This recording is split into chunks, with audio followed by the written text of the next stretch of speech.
2, 1, drop it.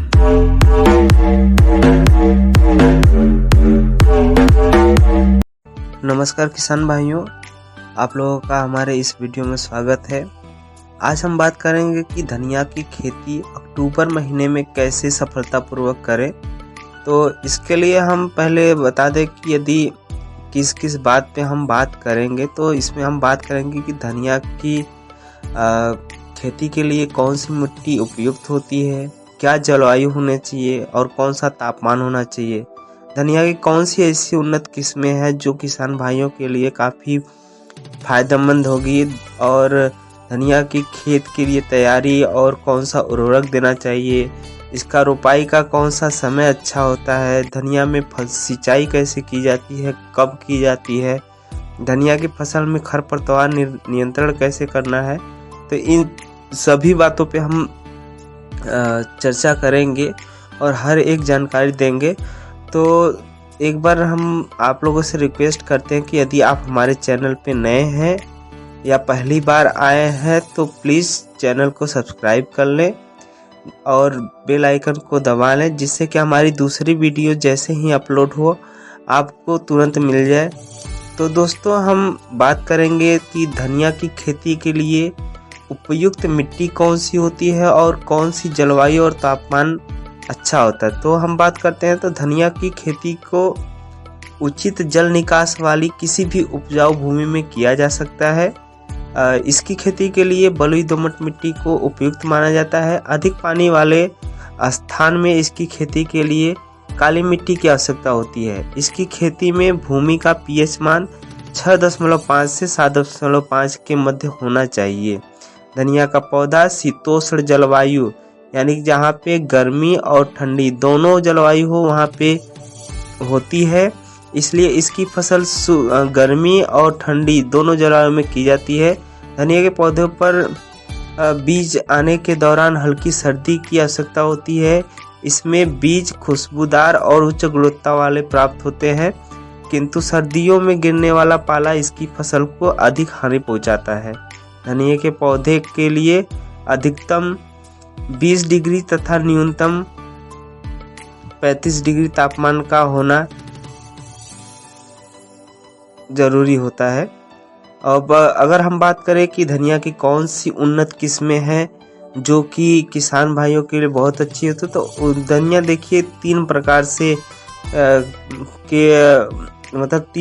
से हम धनिया का उत्पादन कर सकते हैं। तीन प्रयोग के लिए अपने यूज में जो आता है, 3 यूज के लिए हम प्रयोग करते हैं। जिसमें पहला होता है कि सिर्फ बीज जो लोग धनिया की खेती करके उसके बीज को बेचते हैं उसके लिए। तो धनिया की इस किस्म में जिसमें बीजों की गुणवत्ता काफ़ी अच्छी पाई जाती है, तो बीजों के लिए जो आप अगर उगाना चाहते हैं तो उसके लिए सबसे बढ़िया किस्म है RCR 435, RCR 684 और सिम्पो S33 यानी कि 33 किस्में हैं।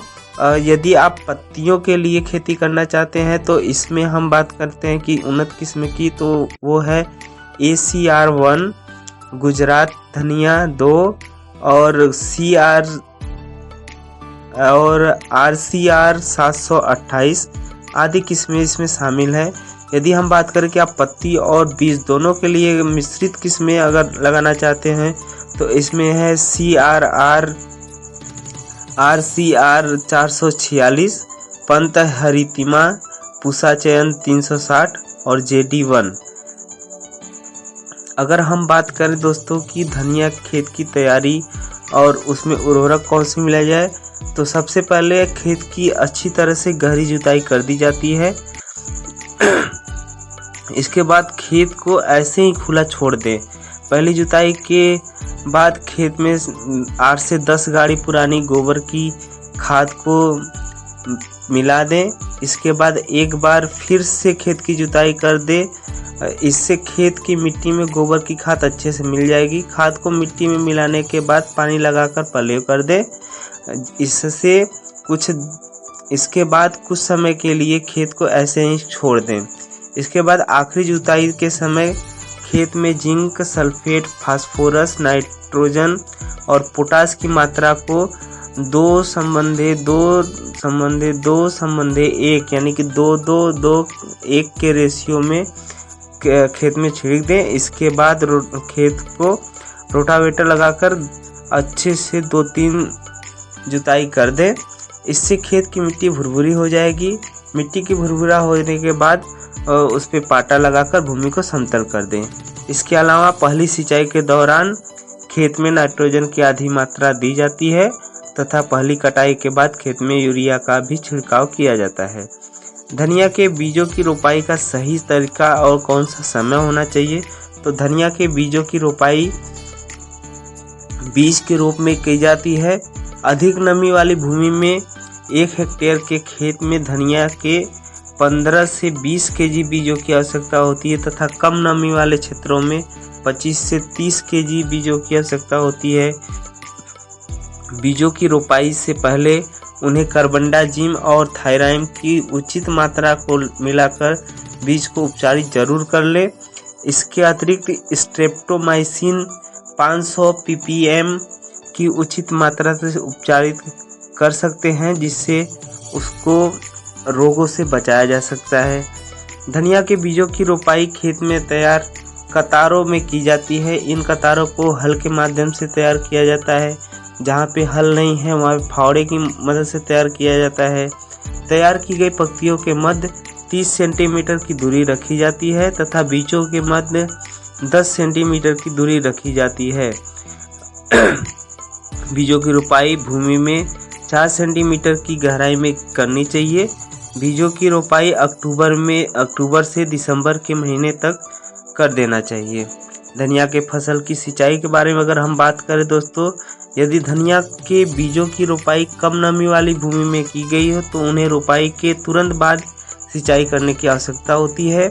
इसके अतिरिक्त यदि हम बीजों की रोपाई नमी वाली भूमि में की है, जिसमें कि थोड़ा बहुत नमी था अच्छा खासा, तो उसमें धनिया पौधों को अधिकतम 5 से 7 की सिंचाई की आवश्यकता होती है। और यदि उसमें अगर नमी अच्छा रहा हो तो उसमें हम क्या करेंगे, उसके नमी के अनुसार सिंचाई करेंगे। धनिया में दोस्तों हम बात करें कि फसल में जो होता है खरपतवार कैसे नियंत्रण करें, तो धनिया के पौधों में खरपतवार नियंत्रण की अधिक आवश्यकता होती है। इसलिए खेत की जुताई के समय ही खरपतवार नियंत्रण पाने के लिए खरपतवार नाशक का छिड़काव कर देना चाहिए। इसके अतिरिक्त यदि खेत में फसल के दौरान खरपतवार दिखाई देते हैं तो उन्हें हाथ से उखाड़ कर निराई गुड़ाई कर देनी चाहिए। अधिक मात्रा में खरपतवार दिखाई देने पर पेंडिमिथालिन स्टाम्प 30 EC या क्विजोलोफॉप इथाइल टर्गा सुपर 5 EC की उचित मात्रा का छिड़काव खेत में कर दें। धनिया के पौधे में लगने वाले कौन कौन से रोग हैं, तो इसमें देखिए पहला है चेपा रोग। इस किस्म का रोग पौधों पर कीट के रूप में दिखाई देता है। चेपा रोग पौधों पर फूल आने के दौरान आक्रमण करता है। इस किस्म का रोग अक्सर हल्की गर्मी में देखने को मिलता है। इस रोग से प्रभावित पौधे पर हरे और पीले रंग के छोटे छोटे कीट दिखाई देने लगते हैं, जो कि रस को चूसकर उन्हें पूरी तरह से नष्ट कर देते हैं। इसकी रोकथाम के लिए आप अपने क्षेत्र में जो कोई भी अच्छी कीटनाशक हो उसका यूज कर सकते हैं। इसके अतिरिक्त गौमूत्र को नीम के तेल के साथ मिलाकर खेत में छिड़क सकते हैं। दूसरा है भभूतिया रोग। धनिया के पौधों पर लगने वाला यह रोग कवक के रूप में आक्रमण करता है। इस रोग से प्रभावित पौधों की पत्तियां आरंभ में सफेद रंग की दिखाई देने लगती हैं, किंतु रोग से अधिक प्रभावित होने पर यह पत्तियां पीली पड़कर गिर जाती हैं। इस रोग से बचाव करने के लिए धनिया के पौधे पर एग्जॉक्सिस्ट्रोबिन 23 SC या ट्राइकोडर्मा विरिडी की उचित छिड़काव कर सकते हैं। यदि ये दवा नहीं मिले तो आप किसी भी फंगिसाइड का छिड़काव कर सकते हैं। अब दोस्तों बात करते हैं कि धनिया की फसल की कटाई और पैदावार और लाभ क्या होता है। धनिया की फसल किस्मों के आधार पर बीज रोपाई के 110 से 130 दिन बाद कटाई के लिए तैयार हो जाती है। इसके पौधे की कटाई 2 तरीके से की जाती है, जिसके लिए अलग अलग समय निर्धारित है।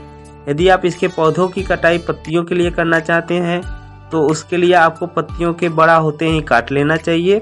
इसके अलावा यदि आप बीज के रूप में फसल प्राप्त करना चाहते हैं तो उसके लिए थोड़ा इंतज़ार करना होता है। जब इसके पौधे लगी पत्तियां पीली पड़कर गिर जाती हैं और बीज पकना आरंभ कर देते हैं, उस दौरान उसकी कटाई कर देनी चाहिए। कटाई के बाद इन्हें धूप में अच्छे से सुखा लिया जाता है। पूरी तरह से सूखे बीजों से डंठलों को हटाकर बीज अलग अलग कर लिए जाते हैं। धनिया का बाजारी भाव 60 रुपये प्रति किलो है।